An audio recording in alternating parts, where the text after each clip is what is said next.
রান্নাবান্না আসলে কোনো কঠিন কাজ না। হ্যাঁ, এটা খুব সহজ একটা কাজ। এই দেখুন, আমি আপনার হচ্ছে ডিম ভাজবো আজকে। ডিম ভাজার জন্য প্রথমে আমি পেঁয়াজটাকে ছিলে নেব। আর রান্নাবান্নার অভ্যাসটা অনেক আগে থেকেই আছে। দেখেন, খুব সুন্দর করে কিন্তু আমি পেঁয়াজটা ছিলে নিলাম। এবার পেঁয়াজটা কুচি কুচি কুচি কুচি করে কেটে নিব। পেঁয়াজটা আমি যখন কেটে নিচ্ছি, এই পেঁয়াজটা কুচি কুচি করে কেটে নেওয়ার পর আপনার হচ্ছে সুন্দর করে মরিচ কাটছি। মরিচ কিন্তু আমি এর আগেই কাটছি। হ্যাঁ, কাটার পর এখন হচ্ছে আমি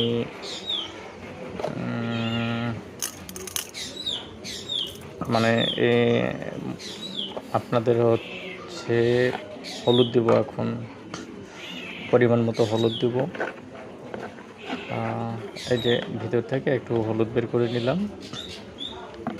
একটু পরিমাণ মতো হলুদ দিয়ে এখন ডিমটা ভেজে নিব। আসলে আপনারা আমার এই ভিডিওটা দেখে হাসবেন কি না, না কাঁদবেন, এটা সম্পূর্ণ আপনাদের ব্যক্তিগত বিষয়। হ্যাঁ, এই যে দেখুন, এখন এগুলো ছেনে নিচ্ছি আমি।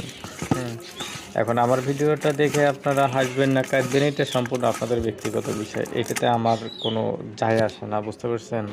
হ্যাঁ, এটাতে আমার কোনো কিছু যায় আসে না।